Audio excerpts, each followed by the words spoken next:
Bonjour à tous, aujourd'hui on parle de selle. Dans cette vidéo, je vais vous présenter les différents types de selle qui existent sur le marché, ainsi que les réglages nécessaires pour avoir un confort quasi parfait sur votre selle. Le sujet a pu être traité en long, en large et en travers, mais soyons clairs, la selle c'est toujours l'élément qui pose le plus de problèmes aux cyclistes, qui crée le plus de pathologies, donc ça vaut le coup de s'y attarder. Il existe trois types de selle principalement sur le marché. Le premier, la selle plate.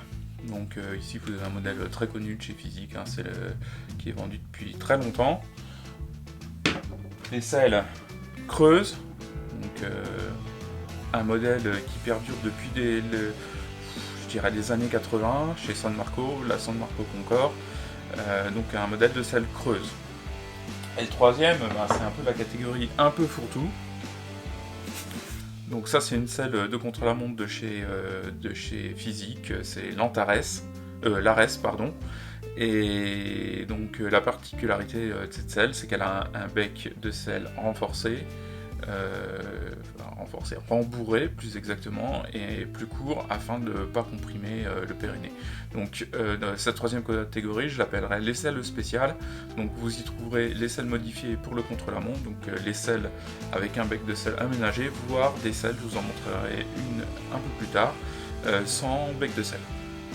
Mais avant de passer au réglage de la selle et au recul de la selle, il est nécessaire que je vous donne au préalable quelques informations sur la morphologie du cycliste, la morphologie du bassin, de manière à comprendre en quoi vos caractéristiques physiologiques, anthropométriques et anatomiques sont importantes en amont du réglage, c'est-à-dire au moment du choix de la selle, afin de faire le bon choix, parce que le plus important c'est d'avoir une selle adaptée, autant que d'avoir une selle bien réglée.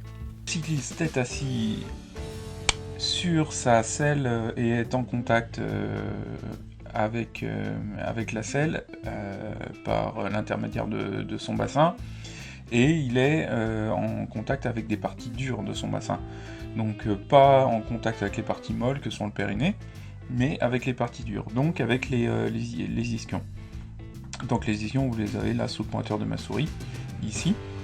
Et donc ça c'est une vue arrière, on va passer sur une vue avant du bassin, une vue très simplifiée. Et donc on voit que les ischions forment une espèce de cercle d'avant en arrière, ce qui permet sur votre selle de faire une espèce de rotation. Et donc ce que vous devez savoir, c'est que quand on fait une rotation vers l'avant, quand on engage le bassin vers l'avant, et ben on va contraindre plus ou moins l'organisme. Alors on va contraindre deux choses. On va contraindre vos lombaires et on va contraindre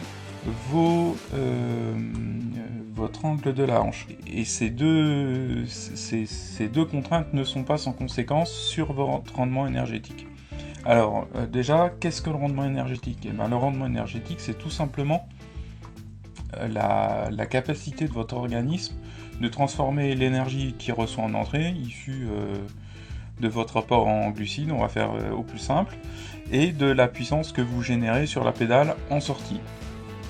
Et donc, en général, quand on contraint l'angle lombaire et surtout l'angle de la cuisse, on réduit ce rendement énergétique. Et donc la position sur la selle est quelque chose de très important, parce que ça va déterminer l'angle que vous allez forcer ou pas à votre hanche et à vos lombaires.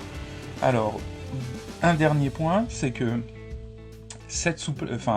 ces angles, la souplesse lombaire et la souplesse de la hanche, équivalentes. La souplesse lombaire est quelque chose d'inné, et la souplesse de la hanche est quelque chose qui peut s'améliorer dans le temps. Donc travailler votre souplesse de la hanche, ça vous permet de pouvoir envisager de pas trop réduire votre rendement énergétique quand vous passez en position contrainte, c'est-à-dire en position main en bas du cintre ou en position de contre-la-montre. Maintenant ces éléments sur les ischions et le rendement énergétique introduit, on peut passer sur le choix à proprement parler de la selle. Donc pour les selles plates, une selle plate, ça va permettre de poser ses ischions et de pouvoir basculer, de faire une rotation des ischions importante vers l'avant, sans être gêné par l'avant de la selle. Donc c'est typiquement le genre de selle qui est utile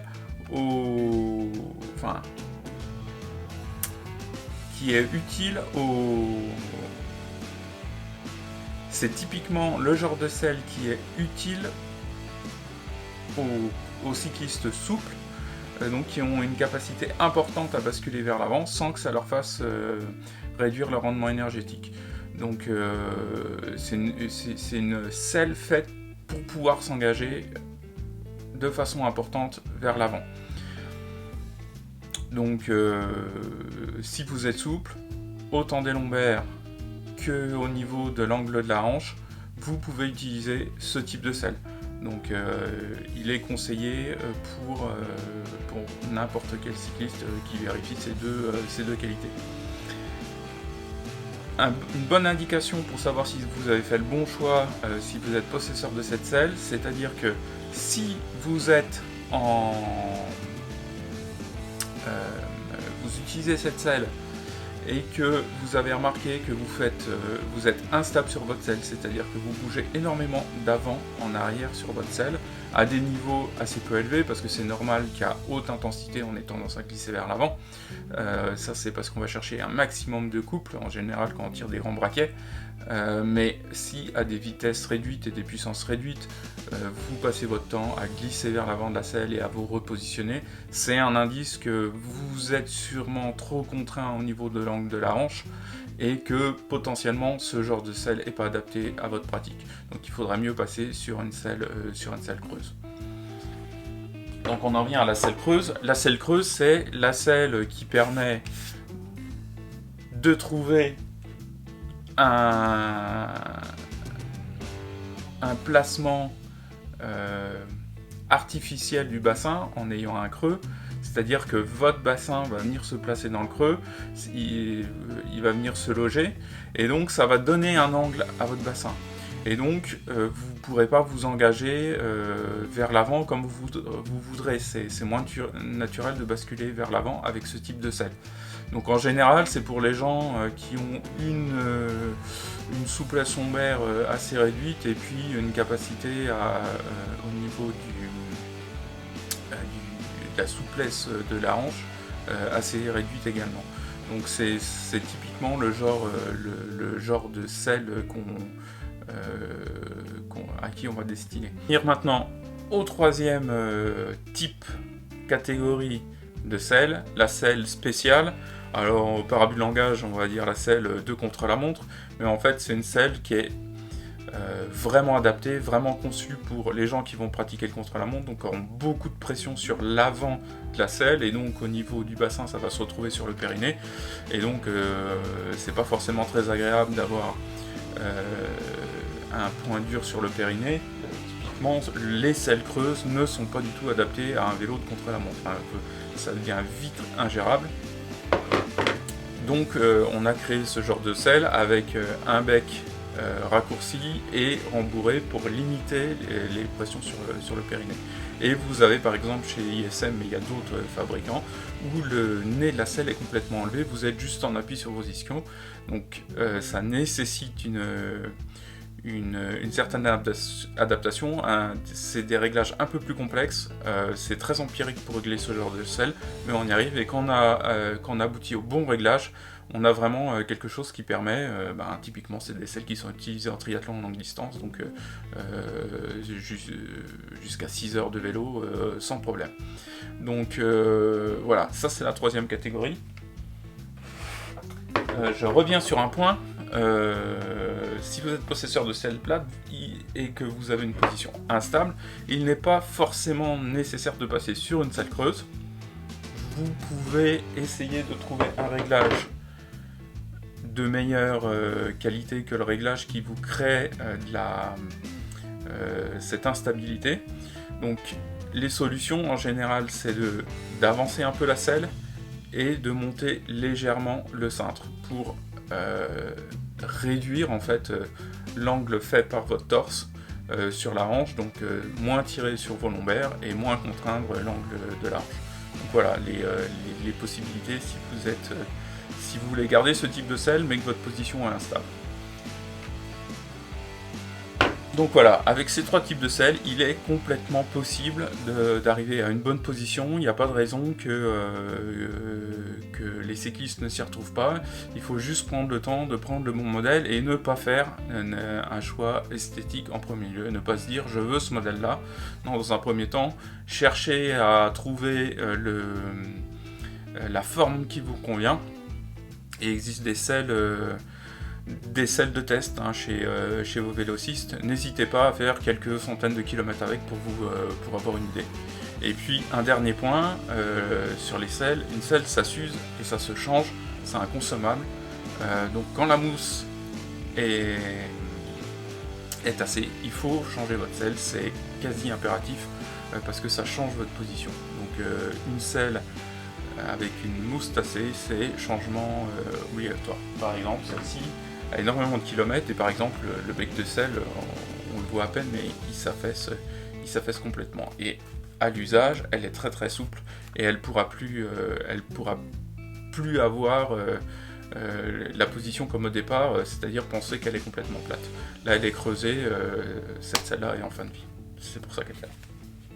Alors maintenant, on peut passer au montage.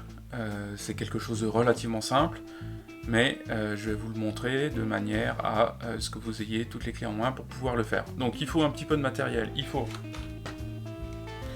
du scotch d'électricien, alors c'est complètement dans le désordre, mais du scotch d'électricien pour à la fin de votre réglage pouvoir marquer, parce que la tige de selle peut se baisser,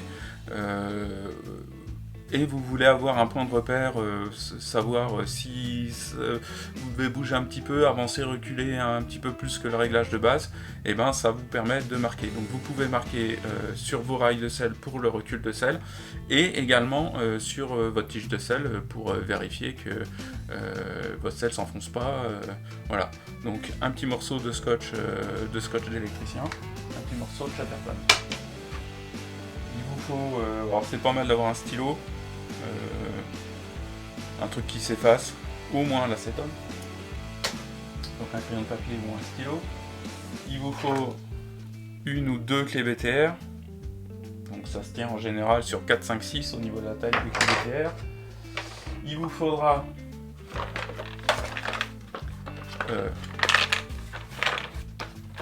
une clé dynamométrique pour finaliser vos réglages, surtout si vous avez des rails en carbone et des tiges en carbone. Donc une clé dynamométrique pour régler au couple, les embouts qui vont avec,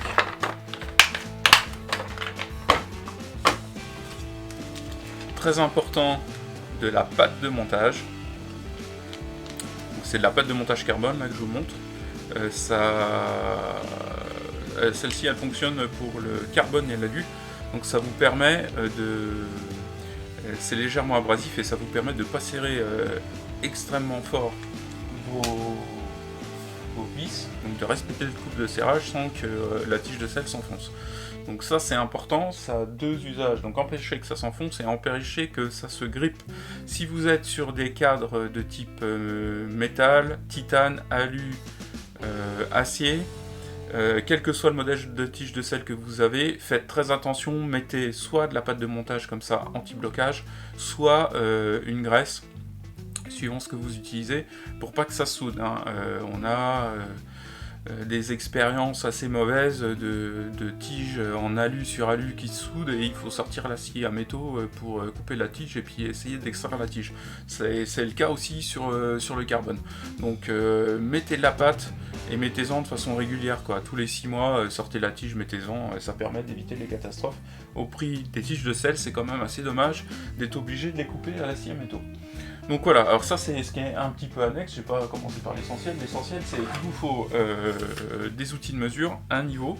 Donc un grand niveau, ça c'est un 80 de chez Stanley, enfin on s'en fout en fait de la marque. Mais il vous faut un niveau de l'ordre de 80, c'est bien, ou 1 mètre, c'est encore mieux. Ce qu'il faut, c'est qu'il soit juste.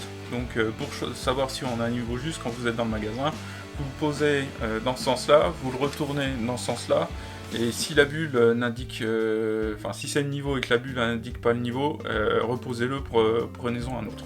Donc important, un niveau et de qualité. Il faut mettre un petit peu d'argent dans le niveau en général, hein. Le premier prix, ils sont souvent tous mauvais dans les grandes surfaces de bricolage. Après, il vous faut un réglet, un grand, d'1 mètre. Alors ça peut être 1 mètre, mais 1 mètre ruban, qui peut remplacer le réglet. Mais moi je préfère un réglet, c'est rigide, c'est plus facile, je trouve ça plus facile à manipuler. Pareil, je vous mettrai un lien dans la description si vous voulez en trouver. Donc voilà, avec ça vous faites à peu près tout. Il vous faut éventuellement un fil à plomb ou ce que je vais avoir moi dans la démonstration que je vais vous faire, un niveau laser. Alors si vous êtes un cycliste passionné ou au moins qui fait des kilomètres sur une année et depuis plusieurs années, investir dans un petit niveau croix laser, ça vaut pas très cher maintenant. En grande surface de bricolage, ça peut être une bonne chose parce que ça facilite quand même les réglages. Le fil à plomb, c'est un peu pénible. Tenir le fil à plomb, tenir le niveau dans l'autre sens pour aller faire des mesures, c'est toujours un peu pénible. Moi, je préfère nettement utiliser le niveau laser. Alors, j'ai un niveau laser qui est surdimensionné pour le réglage des vélos, puisque c'est un niveau laser pro, mais je ne l'utilise pas pour ça, donc voilà, n'achetez pas celui-là, hein, là c'est un gros laser Fatmax de chez Stanley, vert, il est très performant, mais il vaut 400 €.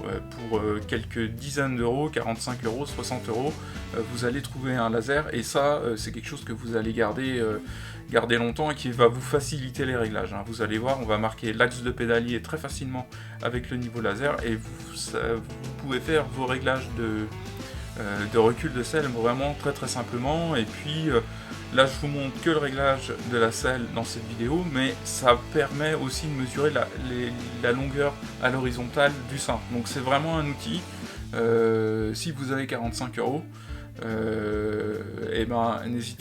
n'hésitez pas à l'acheter. Quand on a des vélos à plusieurs milliers d'euros, ça vaut le coup qu'il soit bien réglé, et ce petit objet est vraiment sympa à avoir. Pour régler une selle, il y a deux choses: la hauteur de cette selle et le recul de selle. Donc la hauteur, c'est simplement la distance entre votre boîtier de pédalier et la selle, et le recul, c'est la distance entre un point de repère sur votre selle et la position de votre boîtier de pédalier, et ça pris donc à l'aplomb du boîtier de pédalier, la distance horizontale. Donc je vais vous les détailler. Pour la hauteur de selle, on prend la distance, donc la distance il faut 2 points. Le premier point c'est l'axe du boîtier de pédalier, donc c'est assez facile à prendre comme point parce que le pédalier, le boîtier de pédalier, surtout à côté opposé au plateau, en général c'est facile de trouver le centre de la manivelle, le centre de l'axe. Donc vous prenez ce point là, vous mettez votre réglet à cette position là, et vous allez mesurer la distance au creux de selle. Donc le creux de selle, donc sur une selle creuse c'est simple, vous prenez l'endroit, le milieu du creux. Voilà, donc sur ce genre de selle, vous prenez la distance entre votre boîtier de pédalier et le haut de ce point là. Donc ça c'est assez facile à mesurer. Sur une selle plate, là tout de suite ça devient plus compliqué parce que mesure au creux, il n'y a pas de creux, parce que le creux c'est l'endroit où vous vous positionnez, mais comme elle est plate, impossible de le voir. Donc ce genre de choses des fois est donné par les par les fabricants, et vous pouvez trouver des informations sur internet, savoir où se passe le creux de selle sur différentes selles. Maintenant, si vous faites une erreur en localisant votre creux de selle même d'1 centimètre, ça ne changera pas grand chose sur votre hauteur. Donc ce qu'il faut, c'est avoir une position où vous dites votre creux de selle à peu près cohérente, et faire votre mesure de hauteur de selle. Parce que j'y reviendrai tout à l'heure, il y a d'autres choses qui font que quand vous êtes sur un premier réglage, on va tâtonner un petit peu derrière, sauf si vous avez vos cotes exactes. Donc voilà, vous pourrez regarder sur Velotrainer, on a quelques articles où il y a des notions de creux de selle qui sont prises par rapport à l'arrière de la selle. Moi je le mesure par rapport à l'arrière de la selle, donc vous avez quelques modèles où j'ai les creux de selle. Par contre, je les ai pas pour tous parce qu'il y a tellement de références sur le marché, c'est compliqué de l'avoir. Si vous voulez, vous pouvez nous aider à agrandir cette base de données.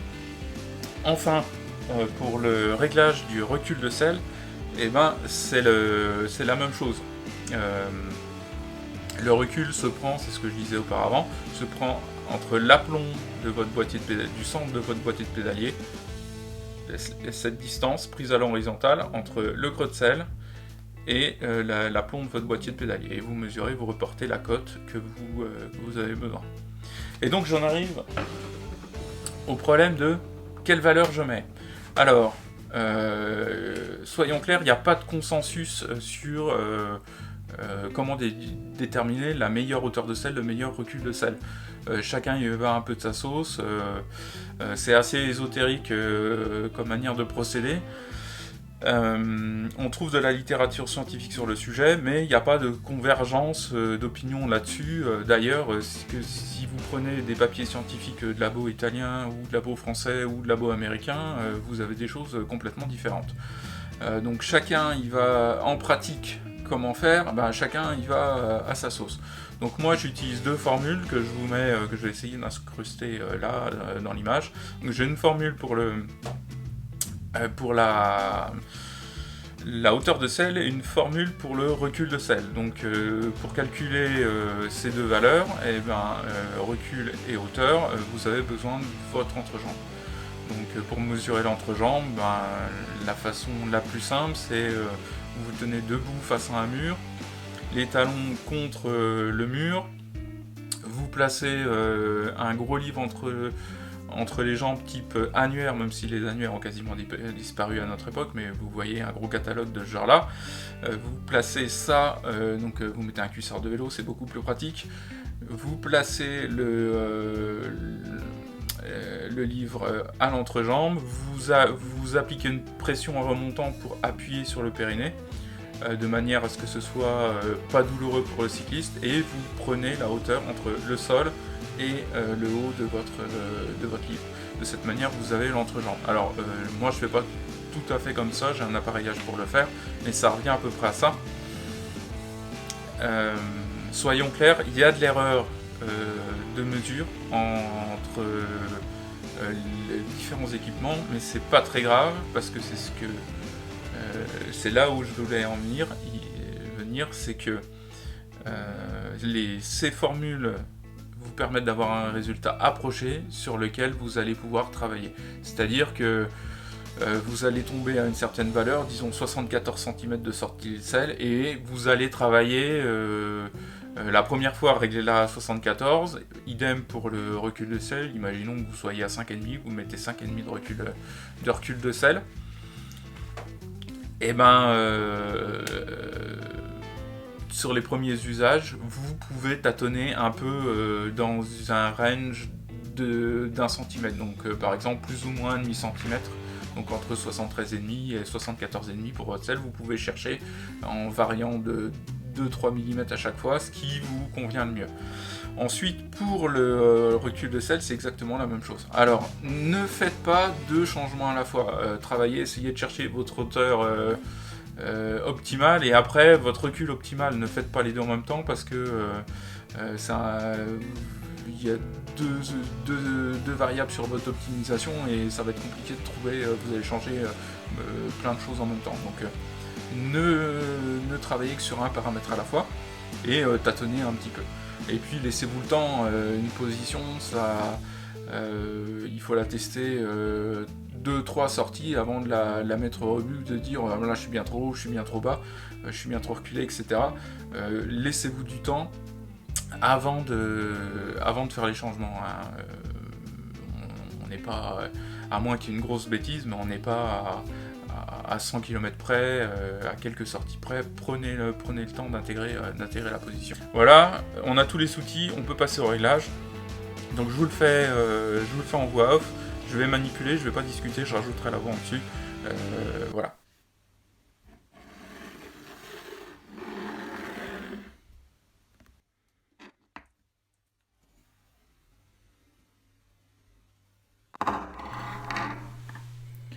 Donc la première chose que je vais faire, c'est de vérifier à l'aide de mon niveau si la surface où j'ai posé le vélo est le niveau.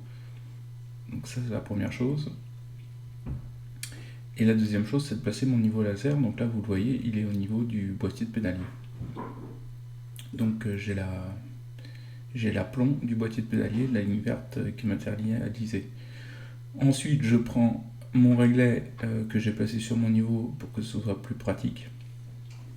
Je le positionne ici sur le bec de selle et je vais mesurer le recul là, qui est l'intersection entre le faisceau laser et la valeur sur mon réglet. Donc ici, vous voyez vers mon bras droit. Pour le recul de selle, pour la hauteur de selle, pardon, donc là je suis en train de chercher le creux de selle sur ma selle. Et je positionne ensuite mon réglet entre l'axe de pédalier et le creux de selle. Donc voilà pour les réglages. Voilà, vous avez tous les éléments pour faire votre réglage. Si vous trouvez que ça vous est utile, eh ben, n'hésitez pas à nous aider à faire grossir cette chaîne. Donc abonnez-vous et mettez des pouces bleus sur cette chaîne. Et si vous avez des questions, bah, laissez-les en commentaire, j'essaierai d'y répondre. Et puis allez sur velotrainer.fr, vous retrouvez les articles de blog concernant ce genre de choses et concernant d'autres conseils liés à l'entraînement, la posture, etc. Liés au vélo. Et ben lisez-les, commentez-les et on sera ravis d'y répondre. Merci, à bientôt.